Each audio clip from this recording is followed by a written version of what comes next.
Friday. I mean, it's a beautiful day here in Western New York. Summer is just chugging along. I mean, society aside, weather's been great this summer. Can't complain. There was news of the Buffalo Blue Jays potentially experimenting. And what's happened since then? Nothing but just denial. Okay? I mean, they've been looking for any excuse, oh, we're going to go to Pittsburgh. It's like a date with the prom. The Blue Jays wanted the best date with the prom possible, okay? And you can't blame them for that. They went out to Pittsburgh, and they're like, oh, Pittsburgh, it seems like it would be great to take you to the prom. And then Pittsburgh's parents were like, no, that's not safe, Blue Jays. We're not going to be doing that. Looking at Baltimore, I mean, let's face it. Unless it's The Wire, when you're looking at Baltimore, something's not right. Something's not right. And then, I mean, even the idea of playing all these road games, every road game they're going to be on the road, I mean, to be honest, that actually doesn't seem crazy, seeing as there's no fans. But with that said, Mike Harrington reporting that after a week of indecision, after a week of no text back, after a week of getting ghosted, the Buffalo Bisons are back in the driver's seat as the lead candidate for the Buffalo Blue Jays, the Toronto Blue Jays. This one could be for the mayor or Mike. Millions of people across North America want to know, does this make it official? Has Celery been called up to the NFL? Well, Celery's still in retirement, but we'll have to see now if Celery will change its mind now that Major League Baseball will be played here.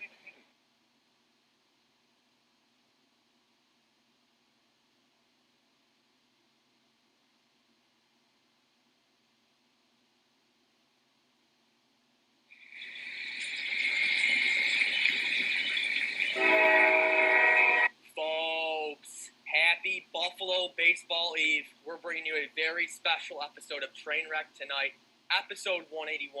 I'm your host, Degenerate Ale, joined by Maniac, show sponsor, Pazda Electric. Folks, considering a residential or commercial electrical project, then consider our friends at Pazda Electric, 716-698-2711. From new house wiring, main service upgrades to troubleshooting issues, Pazda Electric is licensed and insured all over Erie County. Mention Trainwreck Sports or say this train never stops and get a free house surge protector with every service upgrade. Pazda Electric, 716-698-2711. Our special guest for you tonight, we got Ben Nicholson Smith of Sportsnet. Been with them since 2013. Ben, how's everything going for you tonight? It's going great. I'm glad to be on with you guys talking some baseball. I just wish I had a beer. Now that I see you guys cracking them open, I should have gone to the kitchen and blue light too. We're representing for you. We don't do it one way in Buffalo here. Love it. That's good to see. But yeah, happy to be talking some baseball, and thanks for having me on. Are you close to a fridge? We can shoot the shit for 30 seconds. Oh, my fridge I think is actually empty. I think I'm good for now, but I appreciate it, guys. Okay, we always want to. Ben does a tremendous job. If you check him out on Twitter, it is like anytime there's Toronto news, anytime there's news relevant to the sports world, check him out and make sure you give him a follow. So, Ben, it's a pretty crazy time because there's no really Buffalo sports right now. I think the last time there's been a game is I saw someone just tweet us, it was like 30 days now? Yeah, it's been months. No Sabres, no Bisons. The Bills are close, but we have the Buffalo Blue Jays starting off with a two-game series with the Miami Marlins tomorrow and Wednesday, and we're extremely fired up. Yeah, it's going to be really cool, I think. I mean, I don't know where you guys land on this as far as, do you welcome the Jays? Do they feel like a little bit adversarial? I think, it'll be so different. It'll be unlike any season, obviously, that we've ever seen. I'm really intrigued to see what it's like. We saw the photos today of Salem Field. It looks pretty legit. I mean, they definitely did a nice job. At least with the home clubhouse, the visiting clubhouse maybe could use, a little bit of love. But of course, this is a 2-week transformation. So, I mean, any sort of improvements that they made were done in a matter of days, not weeks. So, I think they did a really good job with it. Well, I was looking at those pictures today, the side-by-sides. I mean, I hate to rip on the Bisons or whatever. It looked like a complete dump. And that's a fair take because the whole perspective of it, and this was happening when they were considering Buffalo. They were like, oh, it's not enough to accommodate a major league team. But as was said many times during those pressers, I mean, some of Buffalo's facilities were at the top as far as AAA was concerned. I think that only speaks to the high quality and everything they have going around them at the major league level. Because you saw the inside of the facilities for the Bisons, they looked incredible. Yeah, it's such a difference, right? And it's like, it is a reminder that when these guys are coming up through the minor leagues, like, they're grinding, like, they are not living glamorous lives. You see the before and after, and that's just like, I guess, one little lens into this contrast that these guys live, right? And, they come up and they're surrounded by all of these pretty rustic, pretty no-frills facilities, and then boom, the moment they're in the major leagues, it's prime time. They're surrounded by just the best top-of-the-line everything. It's a really crazy contrast. And Maniac mentioned this to me before the show. Is this exactly what the doctor ordered? The Blue Jays are in last place right now, and you got a young core who's played in Buffalo, has had some success. You're only 3.5 games out. This is what the doctor ordered. Well, you know what? I think you're right, because they need to have the chance to just spend some time somewhere, and make it their home. And some of these guys have actually had the chance to play in Buffalo before, like you said, so they're actually kind of familiar with it, and so that's great.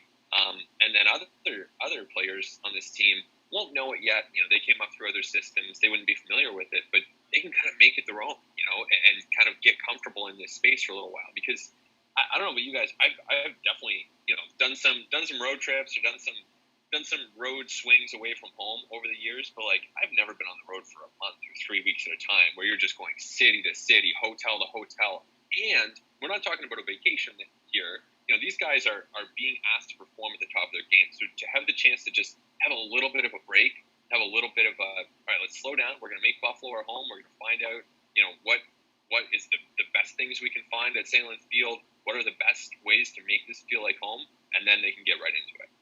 And just like Al said, they're 3.5 games out, but it seems like from what the coaching staff and even what some of the players were saying yesterday, it's kind of like a we'll take it situation, given, the circumstances and the consequences they've had to go. Only 3.5 out, and now they're finally getting some home cooking. Exactly. And I think it's going to be a lot of, it's funny, even the idea of like what these guys eat, right? Like it's got to be, they must have been eating in hotels like for 3 weeks now. So, I don't think that given their schedules, they're necessarily going to be, whipping up all kinds of elaborate meals in their own kitchens or in their hotel kitchens, whatever the case. But still, just to have some semblance of, I can put my stuff down, I can hang up my clothes for off on a plane every couple days. I was going to mention, where is Toronto staying? Sorry, I lost track of my train of thought. Do you know, confirmed where they're staying? All good. So my sense is that the Jays are basically going to be staying at a hotel, like at various hotels. Like, it wouldn't be like, so on the road they would stay at a team hotel. They would all have a spot in the one hotel. They would all be there together. In this circumstance, maybe some guys would find short-term rentals, but my guess is they're almost all going to find a hotel room.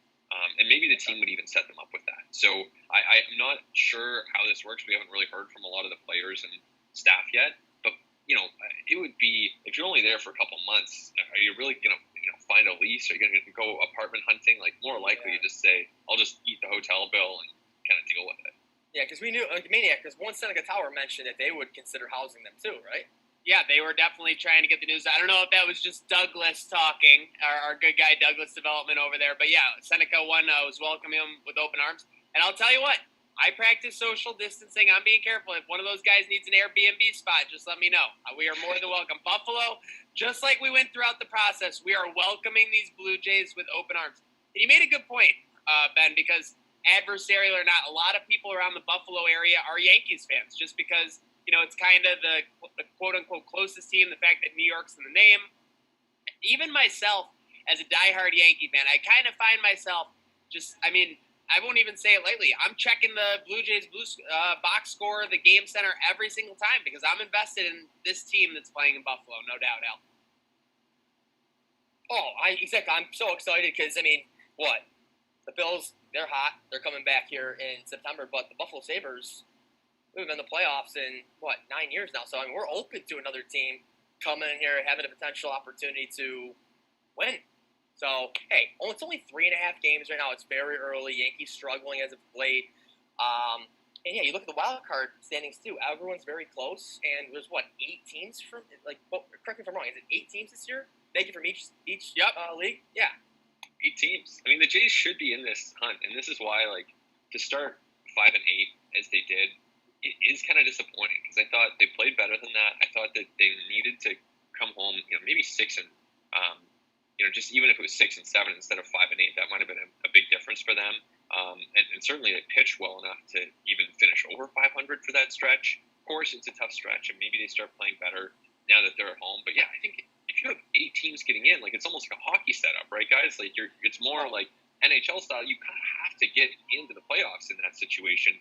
Even if you're that team on the rise, like this should be a big chance for the Jays to get in. If the Montreal Canadiens can make the playoffs. I was gonna say we didn't even have him on the rundown, but Ben still found a way to get an indirect shot in at the Sabres, who are somehow out of this Right. 16-team dance, or this 24-team dance. I'm sorry. No offense intended to the Sabres at all, and I think like it is pretty cool that Buffalo and Toronto, obviously 2 cities that are geographically pretty close. Like I think it's kind of cool that at this point the Jays needed a home and Buffalo stepped up. Like that's really cool, and so I'm sure that the Jays, I can tell the Jays just from talking to some people within the organization, there seems to be a big sense of appreciation there. So here, Ben, here's the deal. We stepped up. We stepped up early for the Toronto Blue Jays, and they continue to look at other cities. So do you know, like, particularly, like, how did that decision-making process go? How many other cities truly were there that they looked at before Buffalo? So, man, it is like it kind of has a weird feeling to it for that exact reason, right? Because the Jays ended up knowing that Buffalo was an option and still exploring these other ones. I can see how that might not feel great, but they did talk to the Orioles and Pirates pretty extensively to the point that they were looking at plans and trying to figure out, okay, how would we do this socially distanced? How would we make sure that everyone's safe, that we have enough space for everything? So they went pretty far down the road with those 2 teams, but in the course of their search for a spot to play, they looked everywhere. I mean, they were looking at Dunedin, Florida, where they have their minor league team. They even had some preliminary inquiries into some stadiums like in Atlanta and Texas that had been used pretty recently, but now have been replaced by newer stadiums. So they were just looking everywhere to try to find some sort of a home because they wanted the major league facility. And then when they kind of realized there are a lot of municipalities and governments that didn't want them to go and play within those areas, then they're like, all right, Buffalo will have us like the stadium, and then at that point they say, okay, we're gonna get this done. We're gonna try to, it's obviously a AAA facility as opposed to Major League, but realistically, they're only playing 27 home games there, and it seems like it's gonna work out pretty well. Yeah, and you said 27 home games. When we got the original announcement, it was 25. I mean, I feel like we're free rolling with those extra 2 games we got in the doubleheader. That's almost a 10% increase, Al. Yeah, and hey, how funny was it, Maniac? Did it literally went from what? Toronto playing in Buffalo minus 250. Yeah, then Toronto not playing in Buffalo was like, I mean, everyone was saying it's no chance. When it was Pittsburgh, when it was Baltimore. So that Saturday, our local Buffalo news guy, Mike Harrington, he comes out with the story that Toronto or the Canadian government has declined the option for the Blue Jays to play there. And we're going, oh my gosh, there's nowhere else they could go but Buffalo. It's so late in the game. We were so excited. Like Al said, great odds. And then when they were looking at a Pittsburgh or Baltimore, it literally felt like it was 2 to 3% odds. We were talking with sports people locally, and they were like, it's just a matter of time until they announce somewhere else. And it really did feel like that. And then just that Friday morning, I think it was almost 2 weeks ago now, maybe just about 3 weeks, and it was the greatest news. If you're a sports fan in Buffalo, and there are so many, I mean, Ben, I don't know how close you pay attention to those ratings when, it's Stanley Cup Finals games or if it's NBA Finals games. Buffalo always finds themselves up there, even though they rarely have any skin in the game. So you give us a reason to get excited about sports, we will get excited, and we've already been excited by Bo Bichette, Vladdy, these youngsters, Biggio, and now we're going to get to see another one, Pearson, coming soon. Yeah, Pearson's going to be fun. So let me ask you guys this. I know it's your show, but I'm actually curious. Like, how is this whole thing being viewed from people in Buffalo? Like, are people kind of resistant to it, or are people just like, hey, we want to see some sports. This is great. Let's do it. I'll start. I mean, I think I would say more than 80 to 85% people are happy. I don't see a lot of hate on it.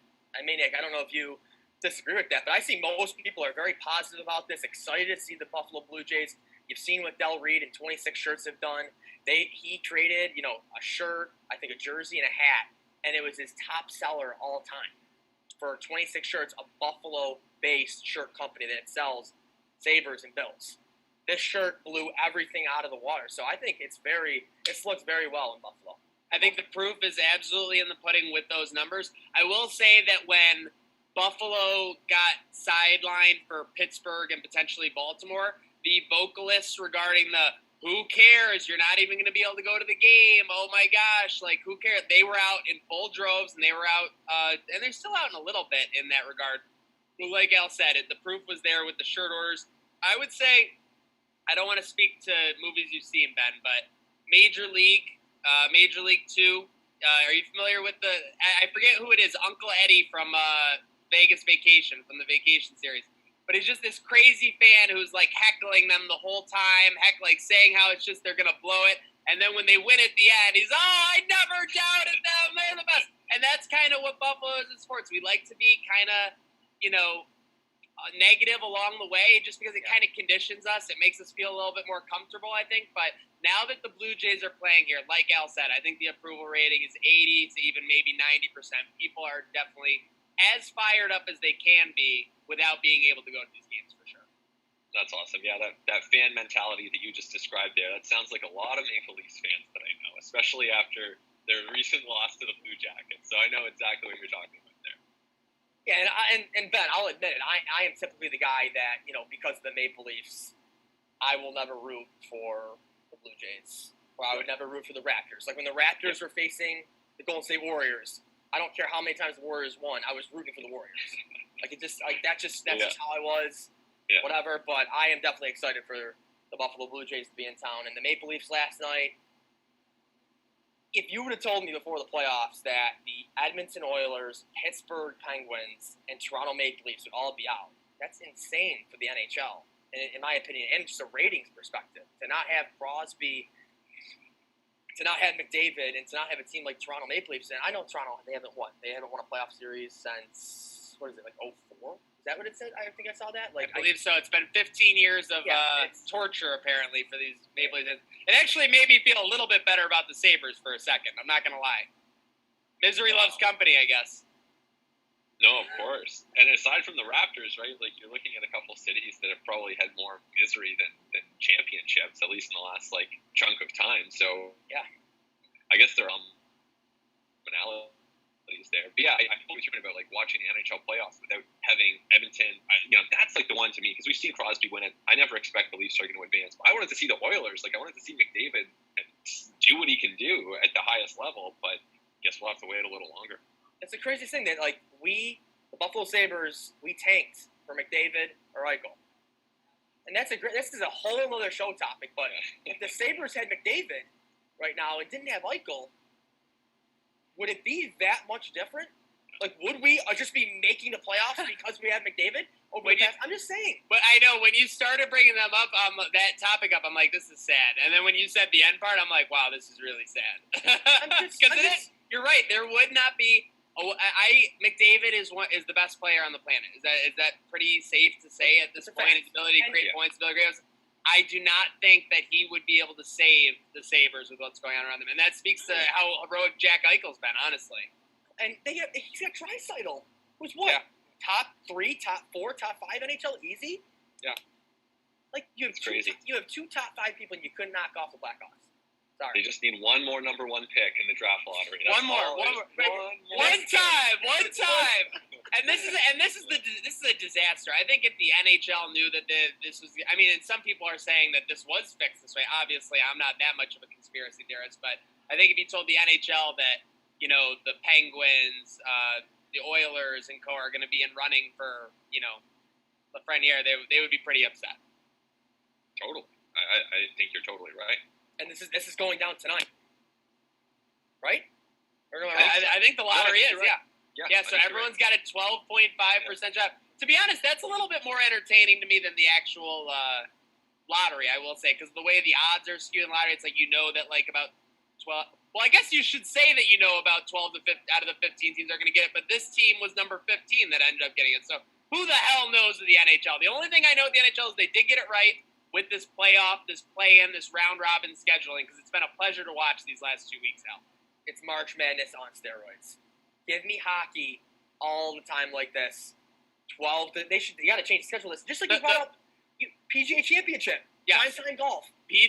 Move PGA to primetime, and hockey never go away from this 12, 2:30, 6. The fans love it. You can just tell the reaction is incredible. People are getting exposure to more players, more teams. They're seeing more action. What's not to love? Yeah, there's no need to tee off at 6 a.m. on the East Coast anymore. Figure it out. Like, I'm sorry. Like, stop. Enough. When I wake up and Koepka's already on the 8th hole, I'm just wondering what the hell is going on and why I'm sleeping in so late. But Ben, real quick, let's get into it. Big series next couple days. Yeah. Talk to us real quick so far. Blue Jays 5-8 to start the season. Who have you been most disappointed in? Who's going to start turning it up? Oh man, good question. I feel like we got to go with an offensive player because the pitching's been good. So I don't want to pick on a pitcher. I think Vlad is going to be the answer here. And I know he's doing better of late, but you're looking at a guy who is supposed to be, or was supposed to be, the savior of the franchise. And what we're seeing is a young player trying to figure it out. And that's fine. That's nothing. I'm not saying this is the end of the world, or I'm not saying that Vlad won't be a good major leaguer, but he looks like a young player trying to figure it out. And that's just a big difference from the guy who was supposed to have it figured out by the time that he got here, and certainly by the time he was in his second full season. So you see the defensive lapses, like when he's going up against the screen. You guys might have seen the game in Boston the other day. He's going up against the screen and he misses 2 consecutive pop-ups that he should have caught. Now, he has made some good plays, but this is the major leagues. You should be making good plays. And then offensively, he's just hitting the ball on the ground too much. So this is a guy who's got incredible power. We saw it in the home run derby last summer. We saw it in games at times last summer. Like, this guy has epic power, but we're not seeing it right now. So to me, he's the biggest disappointment. Yeah, he's hitting, 240 with only a couple homers, and then Biggio's under 200 as well. He's hitting 192. But I think that plays into, too, why the coaching staff, the leadership, and the players are saying they'll take their record so far, because they know the hitting hasn't gotten hot. I think coming into this season, if they thought one unit was going to come out of the gate hot, Ben, I think it would be a no-brainer. They would have said the hitting, obviously, with Biggio, Bichette, Vlad, and then the supporting course. I mean, even our guy, Rowdy Tellez, who we love here in Buffalo, because he's constantly up and down, and I say that with good regard to him because he's being brought up because he's needed. But the pitching has been a delightful surprise, like you said, so far, and I think that at the end of the day, I mean, and you see it especially in the playoffs, pitching is what wins games. So I think that's the sign of their encouragement about the team has to do with the fact that unit's doing well, and I think they think the hitting can come around. Yeah, exactly. I think that really sums it up, and I think that's fair to think that the hitting will come around. I mean, you look at guys like Biggio and Bichette. I think Biggio, he's got another gear in there as far as kind of getting on base a bit more. We've seen the power from him. I think Bichette's going to be a guy who hits 40 doubles a year in a full season, so you'll love to see that at the top of the order. Gurriel should give them a little bit more. If Teoscar can kind of keep showing the power that he's showing, then you've got another bat. I mean, obviously they need to see some length, right? Travis Shaw's got to step up at some point, or Randall Grichuk, or Danny Jansen, or, they need some depth that can't just come down to those top guys. But I do think Vladdy has the chance, like, as much as he's been disappointing so far, with each day and with each chance he gets, I do feel like there's a shot for him to kind of prove, like, I actually can be this, legendary hitter. I actually can be this guy who's, a core lineup hitter in a number 3 spot who hits a 900 OPS every year. He just hasn't done it so far. Now, Ben, Trainwreck Sports has a big opportunity tomorrow. And for the rest of the season, to show and prove people what we can bring to the table. And we wanted to ask you, some tips and advice you have for us. So before we get to that, Maniac, tell the people what's going down tomorrow night, 6:15 Eastern time. Starting tomorrow, 6:15 Eastern, we will have our first Buffalo Blue Jays pregame show. We will break down the Tuesday and Wednesday matchup, and we will be broadcasting our takes, our reactions, and, of course, our sports wagers live from the 26th floor of Seneca One Tower. So stay tuned for all that action. But, yeah, piling on what Al said, Ben, we're looking to make a broadcast that everyone can enjoy, and maybe, you have a little bit more exposure to Toronto fans than us. Any ideas on what we could sprinkle in that broadcast to make our friends up north and our fans up north feel that much more excited about the content? I don't think you guys need tips from me. I think you guys are doing great. Like, this seems like a great show. You guys are showing up and just being yourselves and talking about sports, which I think that's all anyone can really hope for from, I think whenever I watch like a panel show or whenever I watch a sports broadcast, obviously there has to be, in some settings there has to be a level of professionalism, right? I'm not gonna, if I'm going on Sportsnet, I'm not gonna wear a t-shirt. But like, I think beyond that, really the best panels are just people who honestly say what they think and hopefully have some facts to back it up. And it seems like you guys are doing that. So again, I really don't think you guys need tips from me. So I think you could best describe Trainwreck Sports some level of professionalism. That's exactly where we're at. I was going to say, I was looking for the tip from you, maybe just play OK Blue Jays every inning. Because, I mean, we've seen the reaction to that song. It's pretty incredible. Classic song. You got to mix it in at least once per broadcast. Classic. Okay, it's a night game. Okay, Blue Jays, let's play ball. Okay, Blue Jays, let's play ball. Play it around the 7th inning stretch, no doubt, Al. Ben, what about you? Do you like to wager on anything at all? I like to play fantasy sports, so I have a fantasy baseball team. I play fantasy football every year. I have a fantasy F1 team that I got into after I watched Drive to Survive on Netflix. People really get this, and everyone is into it from Netflix. How is that possible? This must be so quite good. special. You got to watch it. Yeah, it's so good. So you're telling me if I watch this, I'm going to get into F1? Oh yeah, it's really good. It's really, really good. And maybe like pick a time that you don't have 5 hockey games and 2 baseball games a day to watch. But but if there's ever a lull again, go and check it out. I mean, I went down to Elkerville this weekend. 15, 20 minutes away from Salamanca, where you can play some bets at Seneca Allegheny Casino.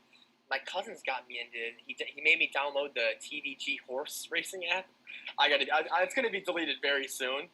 But just talk about action all day. Del Mar in 2 minutes, they're lining up race 6. Horse racing really is the OG action all day. And speaking of action all day, I know that our guy Ben Nicholson said he's probably got some breaking news, some very important story to get to work on Sportsnet. So make sure you're going and give him a follow on all platforms. But real quick before we let him go, we'd be remiss not to get in a couple questions, a couple entries with a Pazda electric lightning round.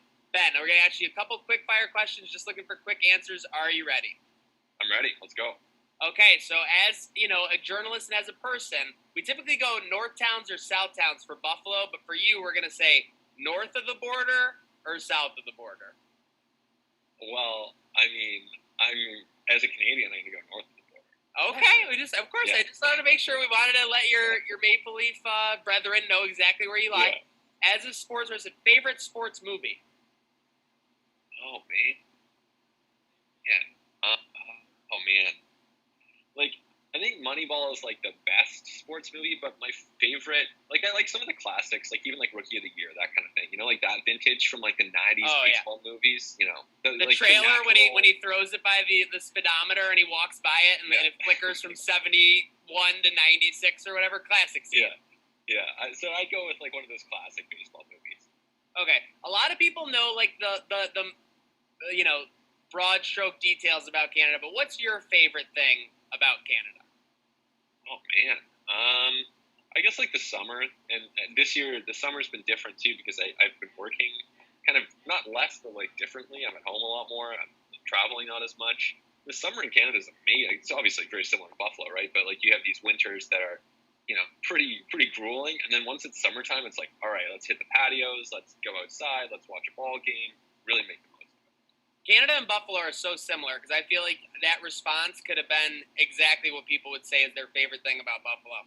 Tell me about Dollarama. Hello everyone, it's been such a long time since I've done a Dollarama haul, but I had popped in and I bought a few things. You know how it is at Dollarama. You go in for 1 or 2 things, you come out with a bag full. What do Canadians love their dollar stores, or what the heck is going on here? Is it just a good value? So wait, do you guys not have Dollarama? We don't have any Dollaramas down here, no. Dollar General is our guy. I guess everything has to be military based in the U.S. So I am a big fan of Dollarama. It's funny that you guys would ask that. It's just if you're getting, there are some things that you just don't need to spend $15.99 on. I don't know, those cutlery separators as an example that you put in your kitchen drawer. You don't have to go and spend $16. You get that for $1.25. It's just you do that for like those little tiny purchases, it's a great store. So basically, Dollarama could be retitled "Things You're Overspending on Everywhere Else." That sums it up perfectly. Okay, so now we're learning. Ben, you a wing guy at all? Being from Buffalo, we gotta ask. I am a vegetarian, a lifelong vegetarian, so I am not a wing guy. Okay, that's fair, and we're gonna leave it at that. Favorite athlete growing up? Carlos Delgado. Yeah. Oh man, that lefty like yes. hook swing. You know It was a little frosty. I'll give you that one. Yeah. All right, poutine, yay or nay, and why? Oh yeah, I love poutine. I love fries. So yeah, and you can do really good veggie poutine. So yeah, I love poutine. Okay, shout out to the vegetarians there. This one might require like a day's worth of talking. Why are Canadians so nice?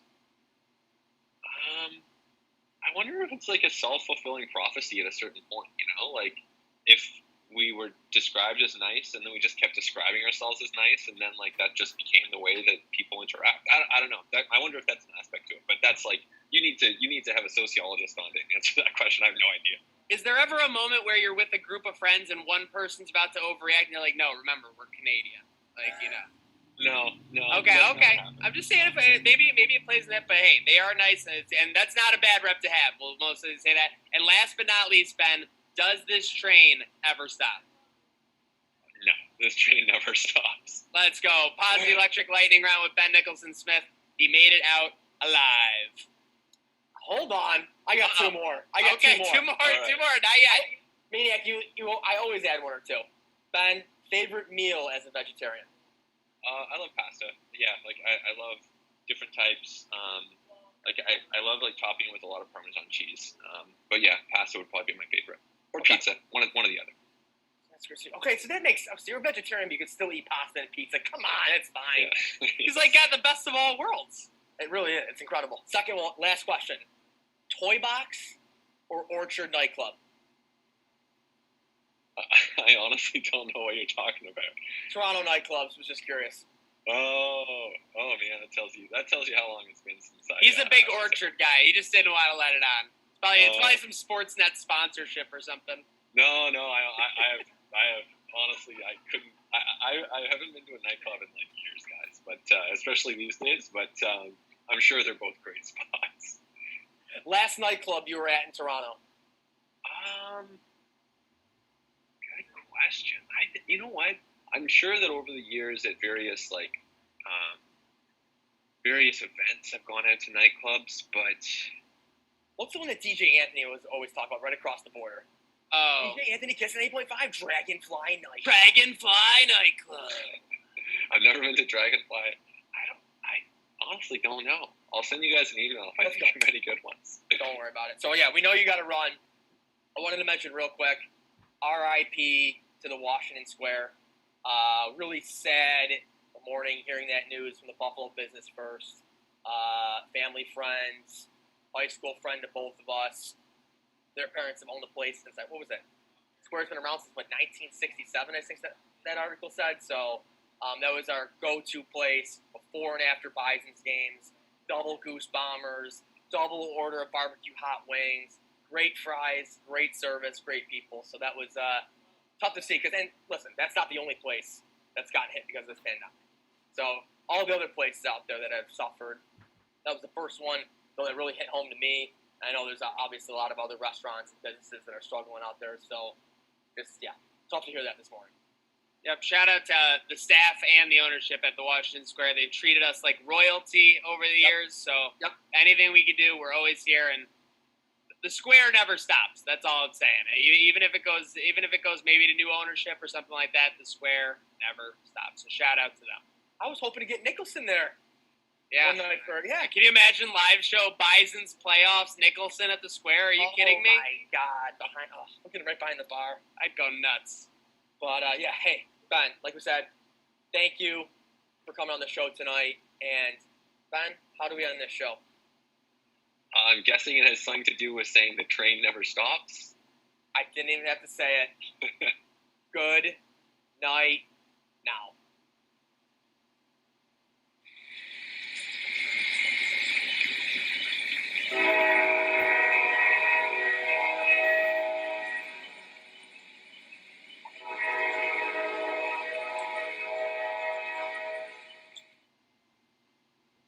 Yo, what up? Little scooper? Little scooper?